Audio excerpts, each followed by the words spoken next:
adore in Christ the Lord. Sing choirs of angels, sing in exaltation, sing all ye citizens of heaven above. Glory to God, glory in the highest. Oh, come let us adore Him. Oh, come let us adore Him. Oh, come let us adore Him, Christ the Lord. Sa ngalan ng Ama, ng Anak, at ng Espiritu Santo, Amen. sumainyo ang Panginoon. At sumainyo rin. Mga kapatid, tayo ay nasa ikapitong araw ng pagdiriwang ng Pasko ng Pagsilang. Ito din ay ang huling araw ng ating taon.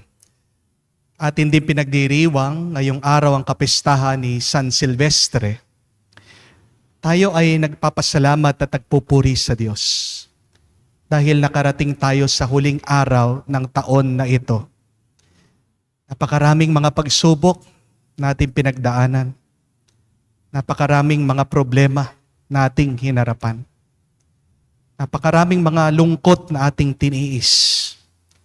Pero mga kapatid, habang tayo ay nagbabalik tanaw, tayo ay magpasalamat pa rin sa Diyos.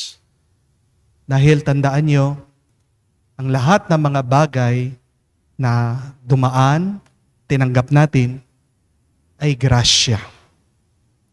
Yan ang ating paniwalaan. Yan ang ating pananalig. That everything is grace. Hirap man o ginhawa, lungkot o saya. Lahat na ito ay pagpapala galing sa Diyos. Inumpisa natin ang taon sa pananalangin. Tapusin natin ang taon na ito sa pagdarasal. Naway tayo'y makatanggap muli ng panibagong lakas galing sa Diyos para maharapan natin ang susunod na taon kasama niya na may natanggap na grasya, pagpapala, kabutihan at pagmamahal galing sa ating makapangyarihan at maawain na Diyos. Alalahanin natin ngayon sa ilang saglit sa nakalipas na kung saan nagduda tayo sa Kanya, kung saan nagalit tayo sa Diyos, kung saan naghinanakit tayo sa Panginoon. Alalahanin natin sa nakalipas mga pagkakataon na hindi natin naramdaman ang pagmamahal ng Panginoon at tayo mismo, lumayo tayo sa Kanya. Nagpatuloy tayo sa ating pagkakasala.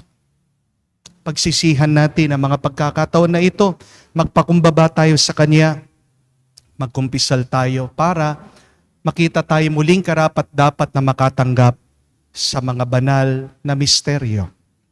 Inaamin ko Sa makapangyarihang Diyos at sa inyo, mga kapatid, na lubha akong nagkasala sa isip, sa salita, sa gawa, at sa aking pagkukulang.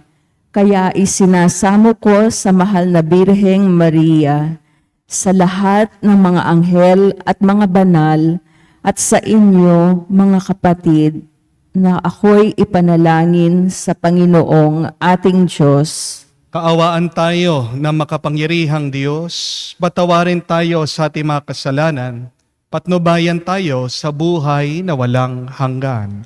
Amen. Panginoon, kaawaan mo kami.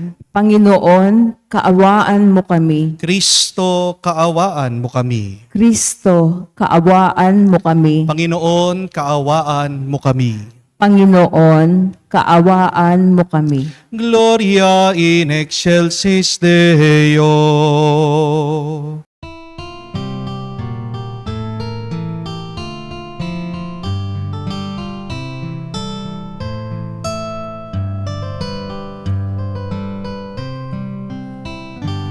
Luwalhati sa Diyos sa kaitaasan, kaloob sa lupa ay kapayapaan. Pinupuri ka't ipinangdarangal, sinasamba ka dahil sa dakila mong kalwalhatian. Panginoon naming Diyos, Hari ng langit, Amang makapangyarihan, Panginoong Jesucristo, bugtong na anak ng Diyos, Kordero ng Ama. Ikaw na nag-aalis ng mga kasalanan ng sanlibutan. Tanggapin mo ang aming kahilingan, ikaw na naluluklok sa kanan ng Ama. Maawa ka sa amin, ikaw lamang ang banal, Panginoong Jesucristo, kasama ng Espiritu, sa luwalhati ng Ama. Amen, Amen, Amen, Amen. Manalangin tayo. Ama naming makapangyarihan, sa pagsilang ng iyong anak, binigyan mo ng saligan ang simula at hantungan. Ang aming pagsamba sa iyong kadakilaan. Pagkalooban mo kami ng pakikihati sa pamana ng iyong anak na kinasasaligan ng aming kaligtasan, sapagkat siya ang namamagitan kasama ng Espiritu Santo magpa sa walang hanggan. Amen.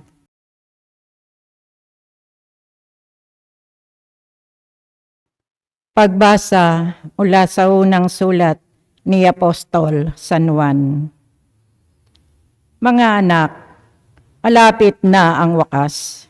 Tulad ng narinig ninyo, darating ang Antikristo. Ngayon nga'y marami nang lumitaw na mga Antikristo, kaya't alam natin na malapit na ang wakas. Bagamat sila'y dating kasamahan natin, hindi natin tunay na kaisa ang mga taong iyon. Sapagkat kung sila'y tunay na atin, nananatili sana silang kasama natin. Ngunit umalis sila, kaya't maliwanag na silang lahat ay di tunay na atin. Ngunit pinagkaloob sa inyo ng Espiritu, at dahil dito, kayong lahat ay may pagkaunawa. Sumusulat ako sa inyo, hindi dahil sa hindi ninyo alam ang katotohanan. Alam ninyo ito at alam din ninyo na walang kasinungalingan magmumula sa katotohanan. Ang salita ng Diyos. Salamat sa Diyos. Magalak ang kalangitan at daigdig ay magdiwang. Magalak ang kalangitan at daigdig ay magdiwang. Purihin ang Panginoon, awitan ng bagong awit. Panginooy papurihan nitong lahat sa daigdig. Awitan ng Panginoon, ngalan niya ay purihin. Araw-araw ang ginawang pagliligtas ay banggitin. Magalak ang kalangitan at daigdig ay magdiwang. Lupa't langit ay magsaya. Umugong ang kalaliman. Lahat kayo'y nilikang nasa tubig ay magdiwang. Ang bukirin at ang lahat ng naroroon ay sumigaw. Pati mga punong kahoy sa galak ay mag-awitan. Magalak ang kalangitan at daigdig ay magdiwang. Panginooy pupurihin, sapagkat siya ay daratal.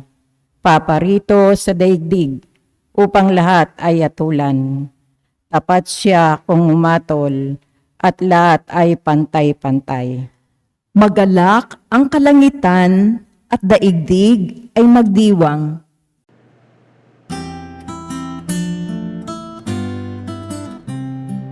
Alleluia, alleluia, alleluia, alleluia, alleluia, alleluia, alleluia,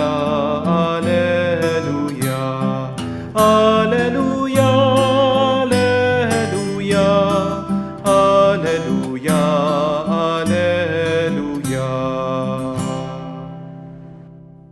Naging anak ng Diyos tayo sa salitang naging tao na nanirahan sa mundo. Alleluia, Alleluia. Sumainyo ang Panginoon. At sumainyo rin. Ang mabuting balita ng Panginoon ayon kay San Juan. Papuri sa iyo, Panginoon. Sa pasimula pa'y naroon na ang salita. Kasama ng Diyos ang salita at ang salita ay Diyos. Kasama na siya ng Diyos sa pasimula pa. Sa pamamagitan niya nilikha ang lahat ng bagay at walang anuman nalikha ng hindi sa pamamagitan niya. Mula sa kanya ang buhay at ang buhay ay siyang ilaw sa sangkatauhan. Nagliliwanag sa kadiliman ang ilaw at hindi ito kailanman nagapi ng kadiliman. Sinugo ng Diyos ang isang tao na nagngangalang Juan. Naparito siya upang magpatotoo tungkol sa ilaw at manalig sa ilaw ang lahat dahil sa patotoo niya.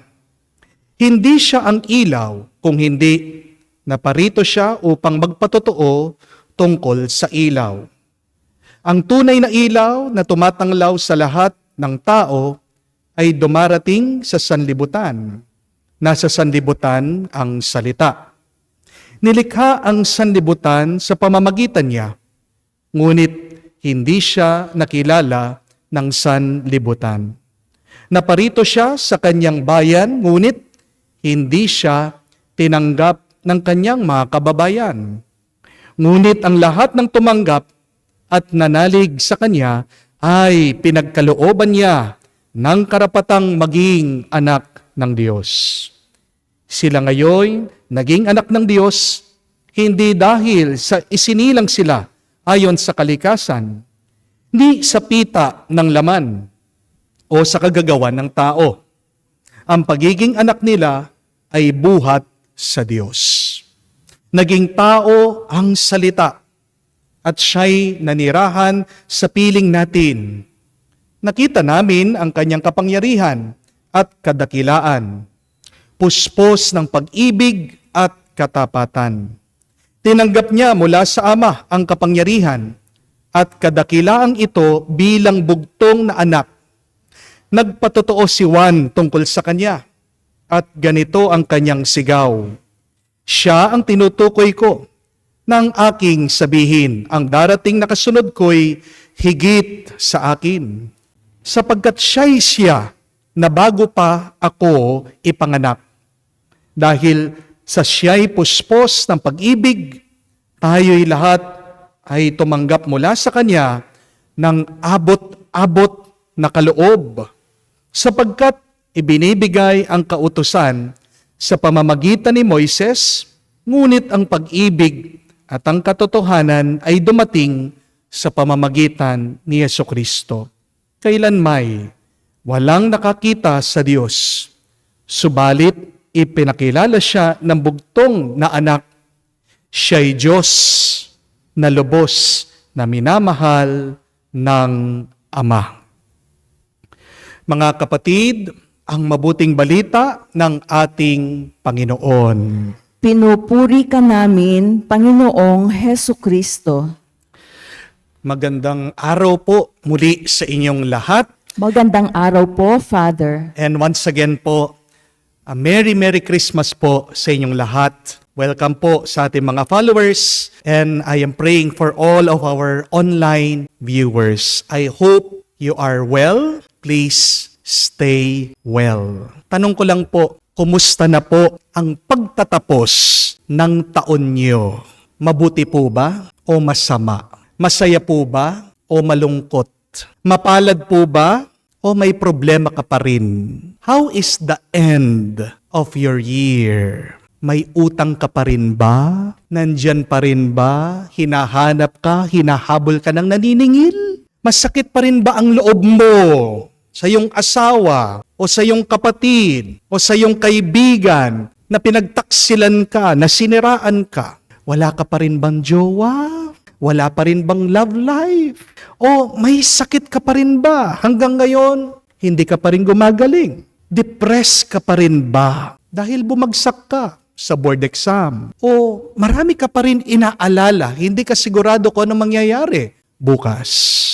Alam ko po, marami sa inyo atat na matapos itong taon na ito. Kasi marami iniisip at pinaniniwalaan, pag natapos na ang taon, para bang natatapos na rin ang problema. Hindi po ba? Ganyan yung ating hiling, ganyan yung ating panalangin, that the end of the year may also end our problems. Pero baka marami po sa inyo naghahanda sa bagong taon, merong makalimutan, ano yon, nabigyan ng pansin itong natitirang panahon. Opo, mahalaga po ang simula, pero di ba, mahalaga din ang pagtatapos. Bakit natin pinagbubutihan ang simula? Di ba? Para magkaroon ng magandang katapusan. Alam ko po, ilang oras na lang, matatapos na po ang lumang taon. Ilang oras na lang po, sasalubungin na natin ang bagong taon. Pero baka makalimutan natin ito na meron pa ring natitirang oras dito sa kasalukuyan nating panahon. My dear friends, the year is still not over. And we must make each moment this year count. Amen? Ang problema po sa ating mga tao, marami sa atin, sinasayang ang ating oras. Life is not actually short. We have a lot of time. Kung pag-iisipan niyo po, kung bibigyan niyo ng pansin, ang dami nating oras, ang dami nating mga araw, ang dami nating mga taon. Pero ang problema natin, sinasayang natin ang maraming oras, ang maraming araw, marami nating taon. We waste a lot of our time. That is why it gets shorter. Bakit hindi natin gamitin itong natitirang oras natin bago ang bagong taon para maghanda ng mabuti? Oo, alam ko po, wala na tayong magagawa sa nakalipas. Past is past. Pero ang magagawa natin, yung natitirang oras natin ngayon. Bigyan mo ng pansin kasi yan makakaapekto sa'yo bukas.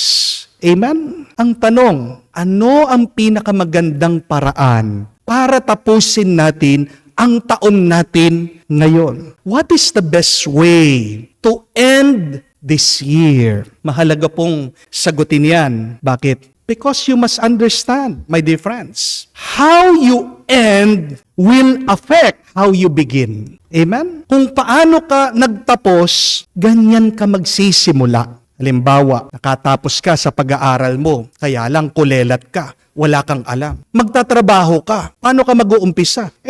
Wala ka ding alam, di ba? Natapos kang walang alam, mag-uumpisa ka sa trabaho, walang alam. Katapos-tapos mo pa lang na magkasakit, magtatrabaho ka. Kumusta ang katawan mo?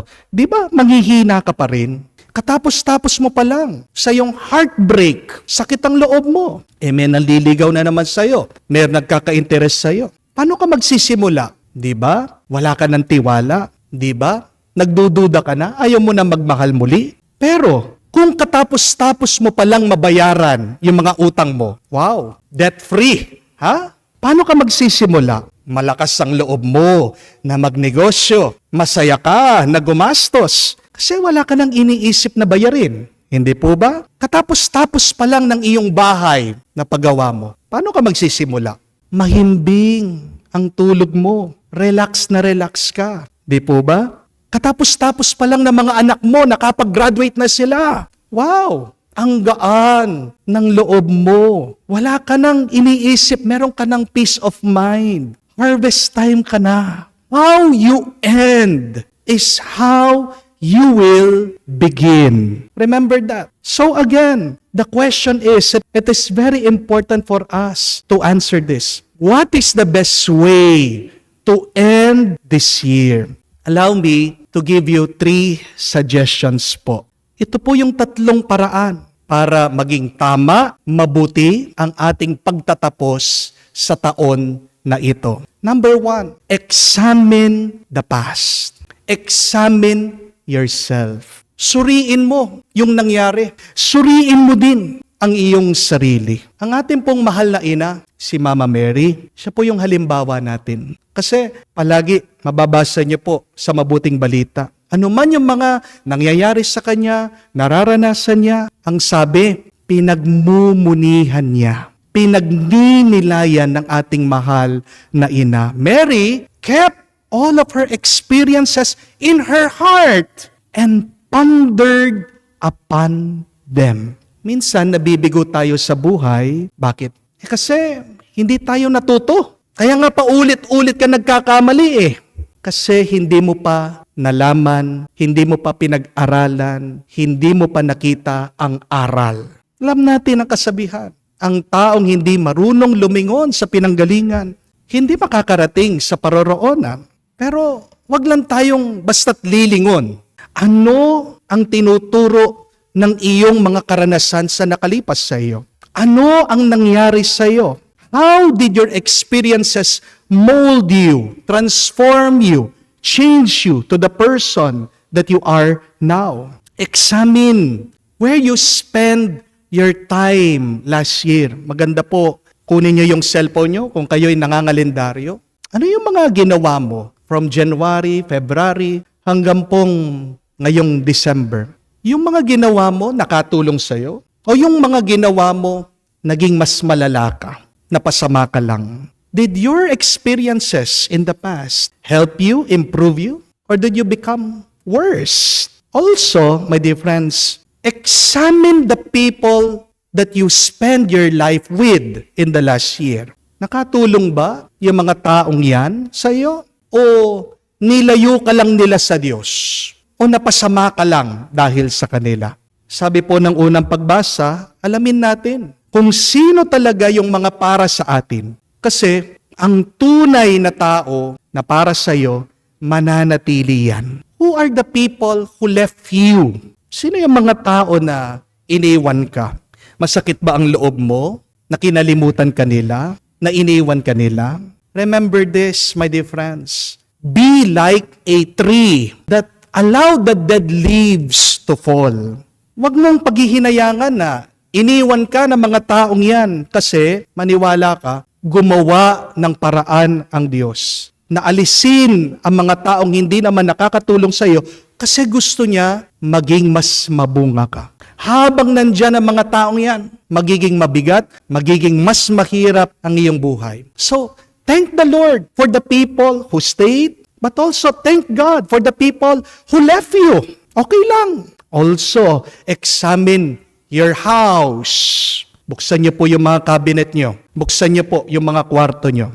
Ano yung mga bagay dyan na kailangan mo nang itapon? Kailangan mo nang alisin. Kailangan mo nang ipamigay. Yung tabo na yan, may butas na. Yung paborito mong sinusuot na damit, pwede nang basahan. Alam niyo po, bakit nagiging mabigat yung ating buhay? Kasi ang dami natin mga dala-dala, ang dami natin mga bit-bit, napakasikip sa ating mga bahay. Hindi mo naman kailangan yan. Nakakabigat sa iyong paglalakbay sa buhay na ito. Hindi ko po alam kung kilala niyo si Mark Zuckerberg, yung pong founder ng Facebook, napakayaman na tao. Pero pag pinipicture siya, alam nyo, para-parehas lang po yung kanyang suot na damit. Palagi lang naka-t-shirt. At tinanong siya minsan, bakit hindi ka bumili ng mas magara, mas magandang damit? Alam niyo yung sagot niya? Kasi daw gusto niya pagkagising niya sa umaga, pag magbibihis na siya, ayaw niyang ubusin yung kanyang oras na nag-iisip, ano kaya yung mga susuot ko dito? Kasi bawat isang segundo daw po mahalaga sa kanya. O nga naman po, di ba? Kayo po mga babae, ang dami niyo po mga damit dyan, ang dami niyo mga sapatos dyan. Ilang oras kayong nagpre-prepare bago sa inyong mga lakad, di ba? 1 oras ka na sa banyo, pagkatapos 1 oras ka pa doon sa cabinet mo. Tinasabi mo, pangit, hindi maganda, luma na to, di ba? Ang dami nating nauubos na oras. Palaging ang iisip, ano yung susuotin ko, ano yung dadalhin ko. But also examine your thoughts.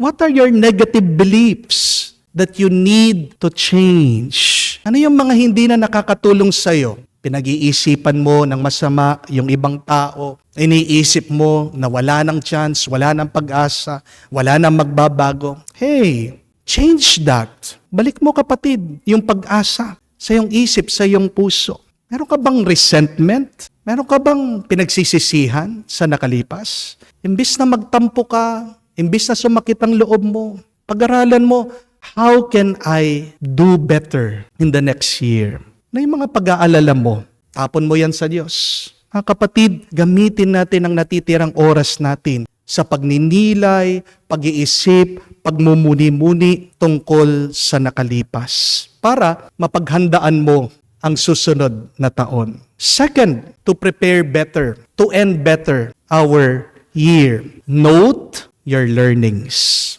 Ulitin ko po, note your learnings. Sulat niyo po yung mga natutunan niyo. Remember, what you write, you memorize.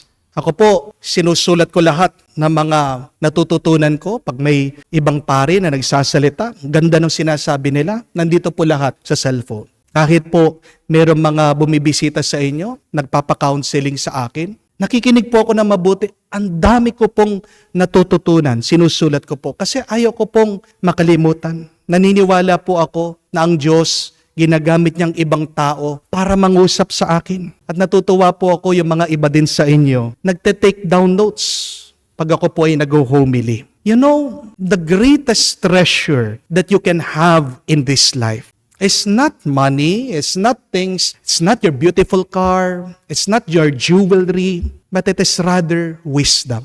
Ulitin ko po yan. The greatest treasure, remember this, is the wisdom that you can get and receive. Sabi po ng Proverbs, hunt for wisdom like treasure. Search for wisdom like silver. Because when you have wisdom, you have God. Hindi pwedeng mapasayo ang Diyos kung wala kang karunungan, kung wala kang katalinuhan. And when you have God, you are complete. Amen? Alam niyo po, ang sekreto ng mga mayayaman, palaging nagbabasa. Alam niyo po ba yan? Hindi naman po yung dahil mayaman na mayaman sila, marami silang business. Pero pakinggan niyo po, pag ini-interview mga mayayaman, tinatanong sila, what is the secret of your wealth? Palagi nila sinasabi, I read a lot. Kasi para po sa kanila, one good idea is a fortune. Isa lang po, maganda, matuklasan nila na karunungan. Ito po ay ginto.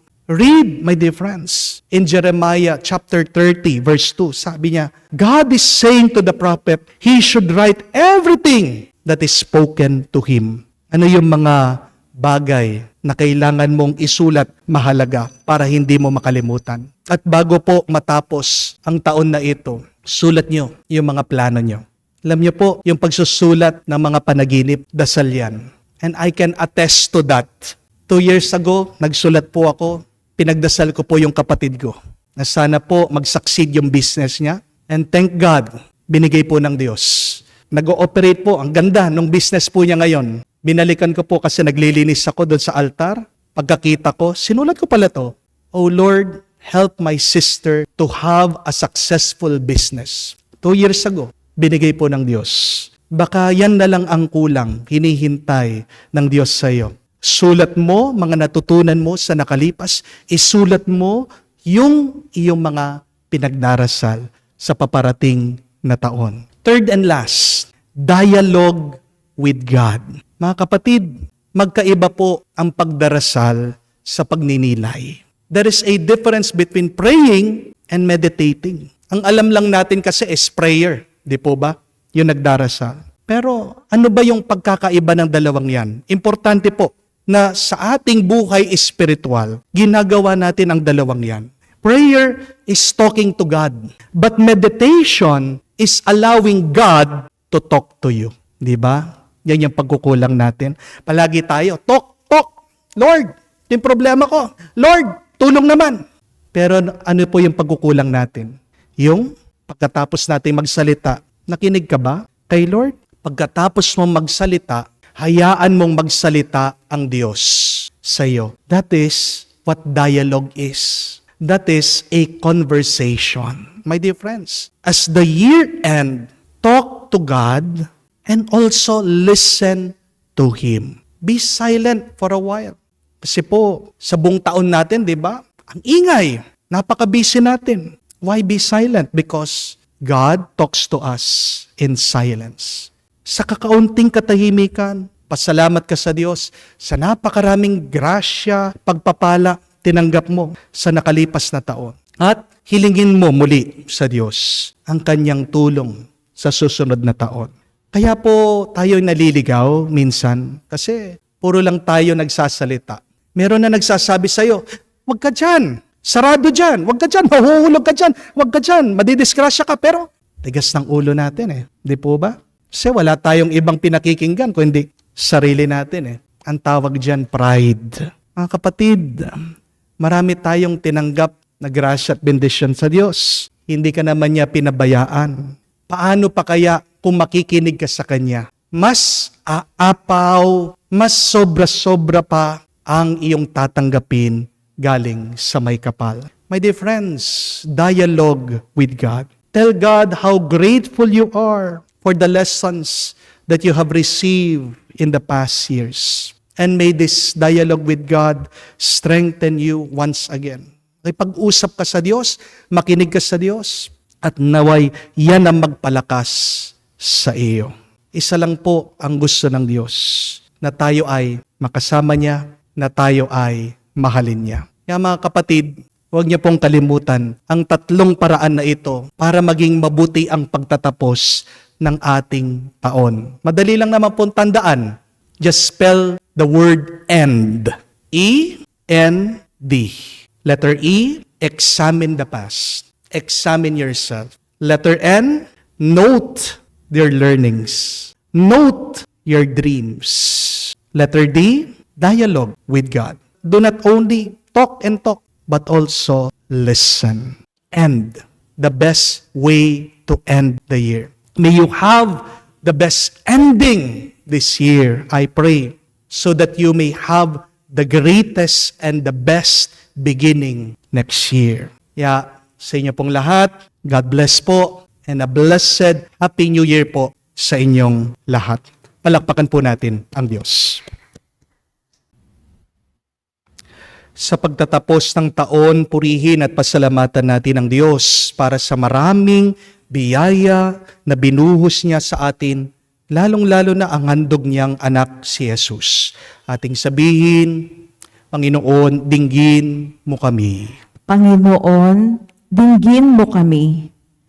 Ang simbahan naway patuloy na ipairal ang kagalakang hatid ng pagdating ni Jesus na ating tagapagligtas. Manalangin tayo sa Panginoon. Panginoon, dinggin mo kami. Ang mga pinuno at nanunungkulan sa pamahalahan naway ituring ang salita ng Diyos bilang bantayan at adhikain ng kanilang mga pagsisikap. Manalangin tayo sa Panginoon. Panginoon, dinggin mo kami. Sa pamamagitan ng ating banal at huwarang pamumuhay, maihatid natin ang liwanag ni Jesus sa mga taong ang buhay ay pinadilim ng kasalanan at pagdurusa. Manalangin tayo sa Panginoon. Panginoon, dinggin mo kami.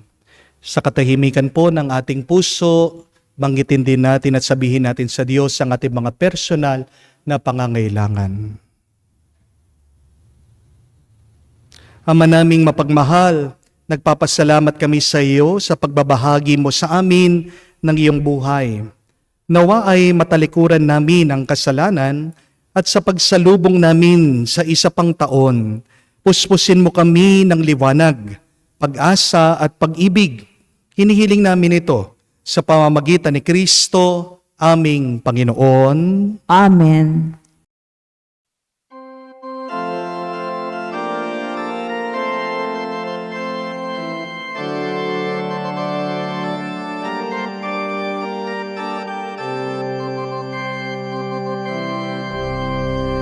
Maging tinapay ng aming tuwa, maging alat ng aming saya, maging kanta ng aming galak, maging katawan mo kami, Jesus.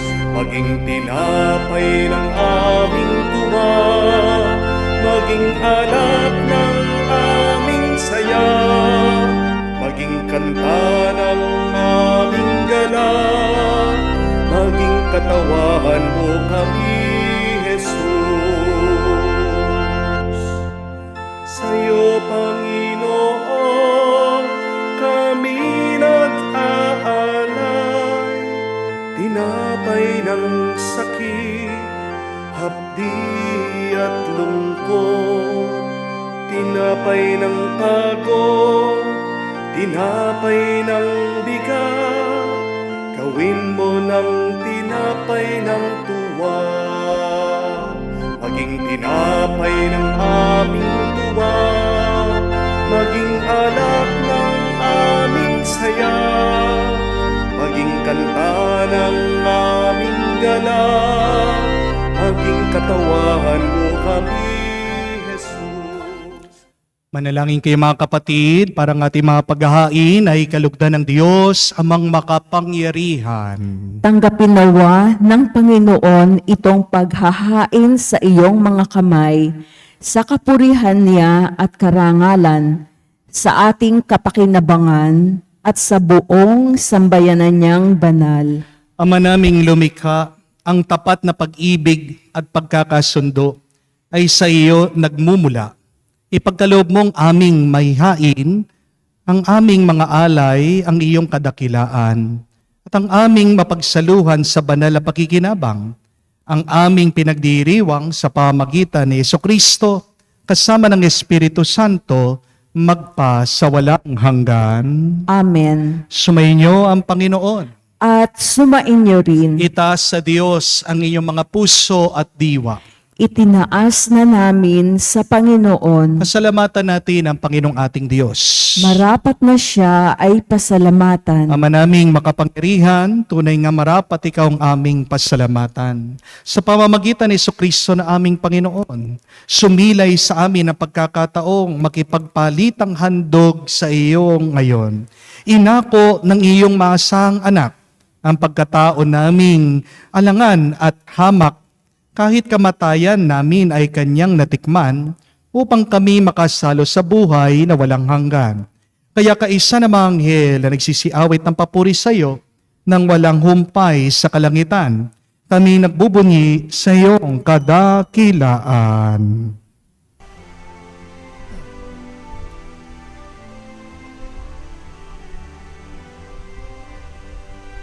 Santo, Santo, Santo, Panginoong Diyos ng mga hukbo, napupuno ang langit at lupa ng kadakilaan mo. Hosana, Hosana, sa kaitaasan, pinagpala ang naparirito sa ngalan ng Panginoon. Hosana, Hosana, sa kaitaasan. Hosana, Hosana, sa kaitaasan.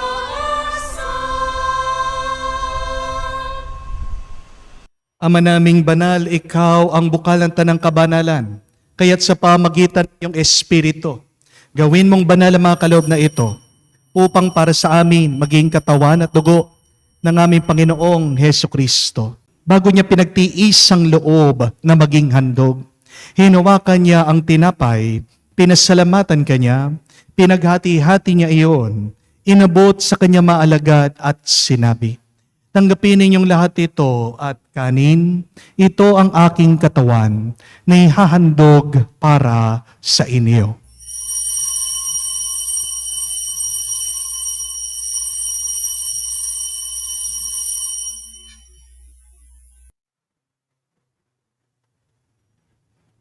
Gayon din naman na matapos ang hapunan, hinawakan niya ang kalis, muli kanya pinasalamatan. Inabot niya ang kalis sa kanya malagad at sinabi, "Tanggapin ninyong lahat ito at inumin. Ito ang kalis ng aking dugo, ng bago at walang hanggan tipan. Ang aking dugo na ibubuhos para sa inyo at para sa lahat, sa ipagpapatawad ng mga kasalanan. Gawin ninyo ito sa pag-alaala sa akin."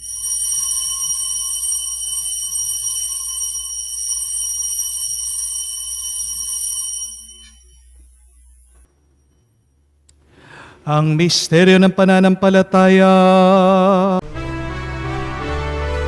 Aming ipinahayag na namatay ang iyong anak, nabuhay bilang Mesiyas at magbabalik sa wakas para mahayag sa lahat.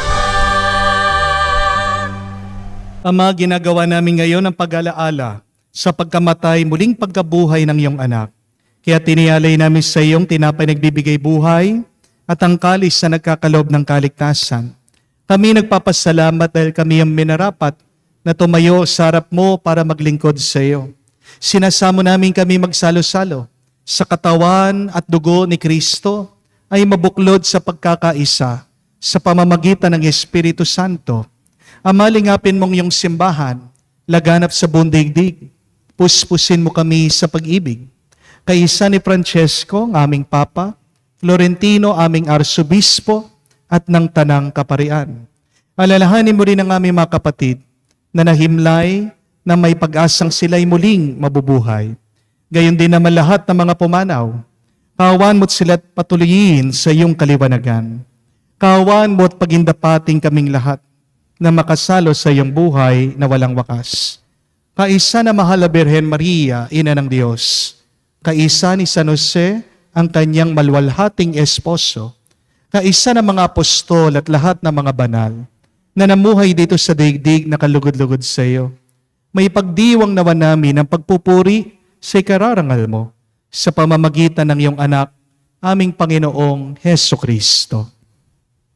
Sa pamamagitan ni Kristo, kasama niya at sa Kanya, ang lahat ng parangal at papuri ay sa iyo, Diyos Ama, makapangyarihan, kasama ng Espiritu Santo, magpasawalang hanggan. Amen, Amen, Amen.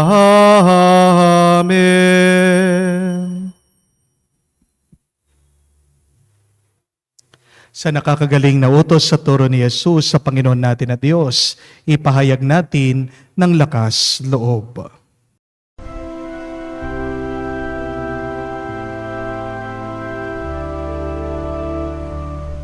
Ama namin, sumasalangit ka, sambahin ang ngalan mo, mapasa amin ang kaharian mo,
Hinihiling namin kami yadya sa lahat na masama, pagkalooban ng kapayapaan araw-araw, iligtas sa kasalanan, at ilayo sa lahat ng kapahamakan.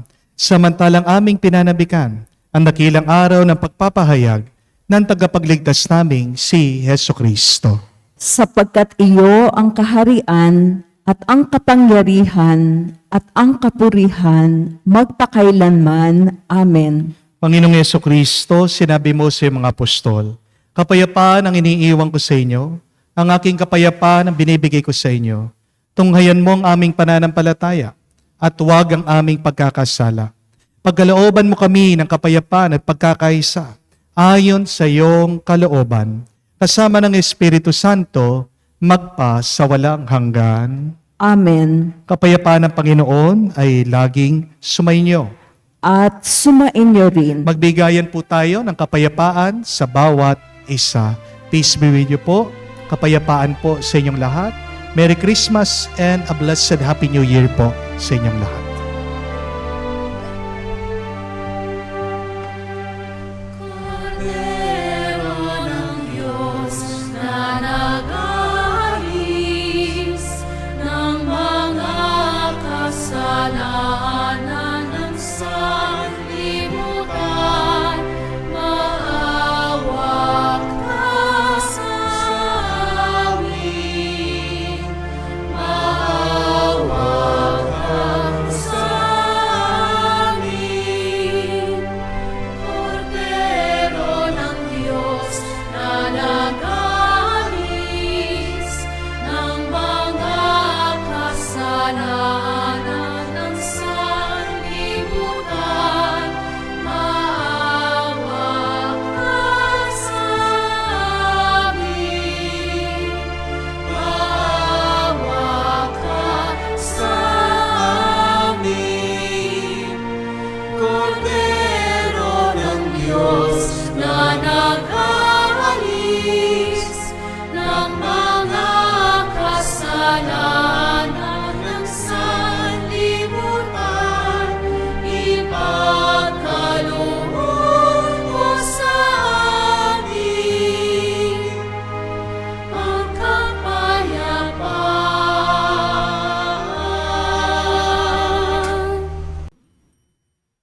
Mga kapatid, naririto ang ating Panginoong Jesucristo, ang Kordero ng Diyos. Siyang nag-aalis sa mga kasalanan ng sanlibutan. Mapalad tayong lumalapit sa piging ng Kordero. Panginoon, hindi ako karapat-dapat na magpatuloy sa iyo, ngunit sa isang salita mo lamang ay gagaling na ako.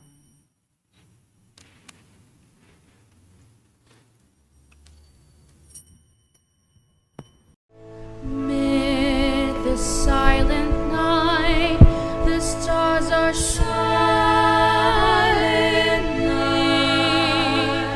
Shepherds on the hills, watching in keen night. The folks and flocks are in the forest sky, keeping and watching on the clouds bright. Silent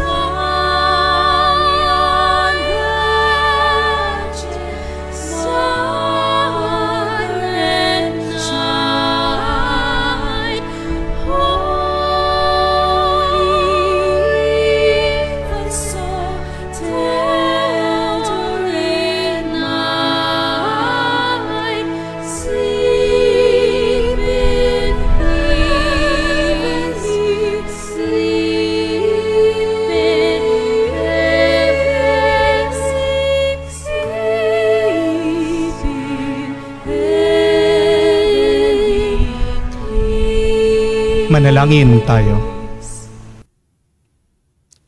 Ama naming mapagmahal, kami pinagsalo mo sa iyong banal na piging, ay papakinabangin mo sa iyong dakilang pag-ibig, ngayon at kailanman, upang pagkalipas ng mga kaloob mong pansamantala, makamtan namin ang mga aming inaasahang pampalagian sa pamamagitan ni Jesucristo, kasama ng Espiritu Santo magpa sa walang hanggan. Amen. Pinapaalala ko po na tayong mga Katoliko, dapat hindi tayo naniniwala sa mga pampaswerte. Bakit? Kasi ang ating pananalig at pananampalataya sa Diyos lang na nagbibigay ng pagpapala at ng bendisyon. Alam ko po na ang dami natin mga tradisyon. Yung iba naglalagay ng bulak o cotton sa bintana para daw maging magaan ang pagpasok ng swerte. Hindi po ba?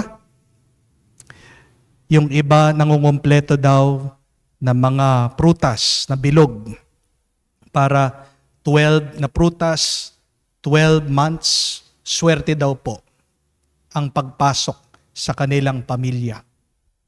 Yung iba nagsusuot po ng polka dots. Bakit? Para daw yung piso-piso, pera. Sabi ko naman, dapat checkered para salasalapi. Alam nyo na. Pero sabi ko nga, huwag niyong aasa sa swerte yung inyong tadhana. Meron nga nakapagsabi sa akin na kaibigan ko, Father, pag nakakita ka ng mga black ants, no? Itim na langgam, sa gabi bago ang bagong taon, swerte ka. Nung ginawa ng nanay ko, hinalughog ang buong bahay namin, nahanap yung mga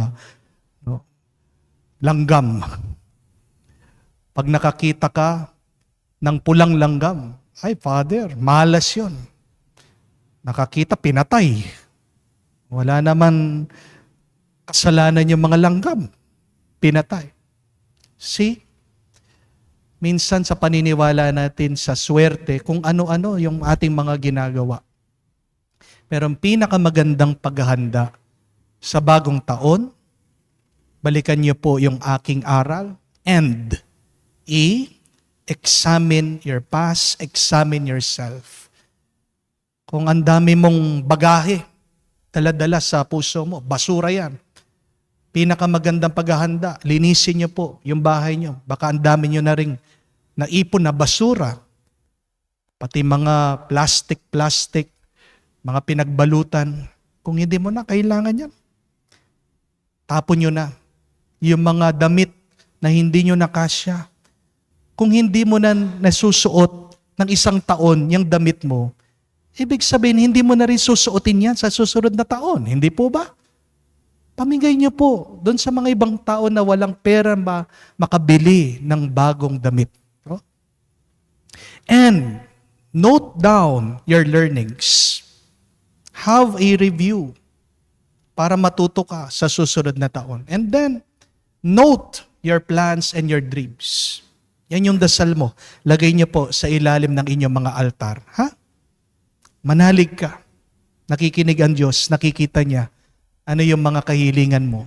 At kung yan, hindi naman taliwas sa kanyang kagustuhan, pagkakaloob niya, higit pa dun sa iyong hinihingi. And letter D, dialogue with God. Tandaan niyo po, ang Diyos, pinagmumula na lahat ng pagpapala. Hindi ka bibigyan ng pagpapala ng bulak. Hindi ka bibigyan ng pagpapala ng prutas. Yung prutas, masisira lang yan. Hindi ka bibigyan ng bendisyon ng itim na langgam. Kakagating ka niyan. No? Ang Diyos, bumalik po tayo sa Diyos. Kaya mga kapatid, ang aking pong assignment sa inyo, tingnan niyo po yung inyong bahay. Maglinis po kayo. Sana bagong taon, yan ang maging salamin ng inyong kaisipan at puso. Malinis na bahay, isang malinis na isip, malinis na puso para tanggapin natin muli ang Diyos sa atin. At pag nasa iyo ang Diyos, wala ka ng kailangan. Amen? Pag nasa iyo ang Diyos, kompleto ka na. Mapupuno ka ng tuwa, ng kapayapaan, ng kalusugan, at iba pang grasya, sobra-sobra. Amen? Sumainyo ang Panginoon. at sumainyo rin. At kayo ay pagpalain, basbasan ng Diyos, makapangyarihan sa lahat sa ngalan ng Ama, ng Anak, ng Espiritu Santo. Amen. Ang ating misa ay natapos na. Humayo kayo sa kapayapaan ni Kristo. Salamat sa Diyos.